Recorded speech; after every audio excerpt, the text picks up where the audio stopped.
વડોદરાના લાલબાગ બ્રિજ નીચેથી વિશ્વામિત્રી અવધૂત ફાટક તરફ જવાના મુખ્ય માર્ગ ઉપર આવેલા દબાણો દૂર કરવા માટે આજે તંત્ર દ્વારા સમયાંતરે કાર્યવાહી કરવામાં આવી રહી છે. જો કે આ કાર્યવાહી માત્ર નામ પૂરતી હોવાનું સ્થાનિકોમાં ચર્ચાઈ રહ્યું છે. સ્થાનિક નાગરિકોનું કહેવું છે કે અવારનવાર અહીંથી દબાણો હટાવવામાં આવે છે, પરંતુ માત્ર 1-2 દિવસમાં ફરીથી તે જ સ્થળે દબાણો યથાવત જોવા મળી રહ્યા છે. જાણે શોભાના ગાંઠિયા સમાન માત્ર દેખાવા પૂરતી કાર્યવાહી કરવામાં આવતી હોય તેવા દ્રશ્યો જોવા મળ્યા છે. આ વિસ્તારમાં સતત વધતા જતા ટ્રાફિકને અવરોધરૂપ અને રાહદારીઓને પડતી મુશ્કેલીઓ છતાં દબાણો ફરી ઊભા થવાનું કારણ શું છે તે અંગે પણ સવાલો ઉઠી રહ્યા છે. સ્થાનિકોમાં એવી પણ ચર્ચા છે કે કેટલાક કાઉન્સિલરો અને જવાબદાર અધિકારીઓની મિલીભગતના કારણે દબાણો પર કાર્યવાહી થતી નથી. નાગરિકોમાં રોજ જોવા મળી રહ્યો છે અને તેઓ માંગ કરી રહ્યા છે કે તંત્ર દબાણ દૂર કરવાની કાર્યવાહી કડક રીતે અને કાયમી ઉકેલ સાથે કરે, જેથી મુખ્ય માર્ગ ઉપર વાહન વ્યવહાર સરળ બની રહે અને ફરીથી દબાણો ઊભા ન થાય. દબાણ એટલે સારું છે, પણ આમાં એવું છે કે અમુક ન્યુસન્સ એવા છે કે કાયમ માટે આ લોકો મકાનો બાંધી દે છે રોડ ઉપર.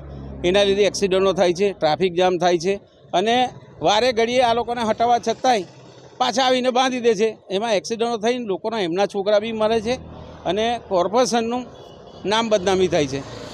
જો કે એવું ના થવું જોઈએ કે કોર્પોરેશન ધ્યાન રાખે કે ભાઈ આ જે હટાવે છે એનો કાયમી નિકાલ આવે એવો કંઈ રસ્તો કરતા હોય તો સારું છે. અવધૂત ફાટકની પેલી સાઈડ કપડાના સ્ટોલ પણ લાગે છે અને હવે રાત્રે અહીંયા ખાનપીની લારીઓનો પણ વધારો થયો. ખાનપીની લારી તો સાંજે 4 કલાક માટે ચાલતો હોય છે, પણ એ ત્યાંથી સાંજે હટી જાય છે, રાત્રે હટી જાય છે. સવારે આખો દિવસ જે બાંધીને પથારા લાલબાગની પેલી બાજુ જે 24 કલાક માટે પથારા બાંધી રાખ્યા છે, એ લોકો એક જણ પથારો બાંધે છે, બીજા 4 જણને લાઈને વસાવી દે છે. એ લોકો એમનો પથારો છોડીને બીજા 4 જણને આપીને જતા રહે છે. કાયમ માટે જે બાંધીને એ લોકો બેઠા છે એ ના હોવું જોઈએ. જે ધંધો કરે છે રોજે રોજ ધંધો કરીને સાંજે ઘરે જતા રહે એનો વાંધો નહીં, પણ કાયમ માટે બાંધી દે છે એ ખોટી વસ્તુ છે.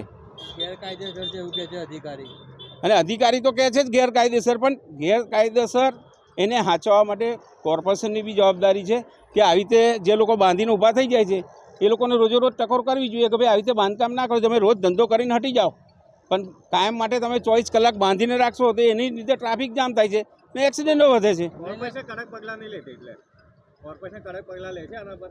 કોર્પોરેશન લે છે પણ પછી સ્થિતિ એની જ થઈ જાય છે પાછી.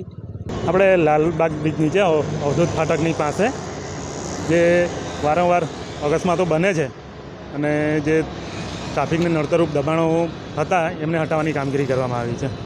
કેટલા લારી ગલ્લા ઉઠાવવામાં આવ્યા છે અને શું શું હટાવવામાં? 2 ગાડીઓ ભરીને લારી ગલ્લા ઉઠાવવામાં આવ્યા છે અને હજુ કામગીરી ચાલુ છે. શું નામ હતું? Atishesh Chaudhary, ward officer, ward number 13.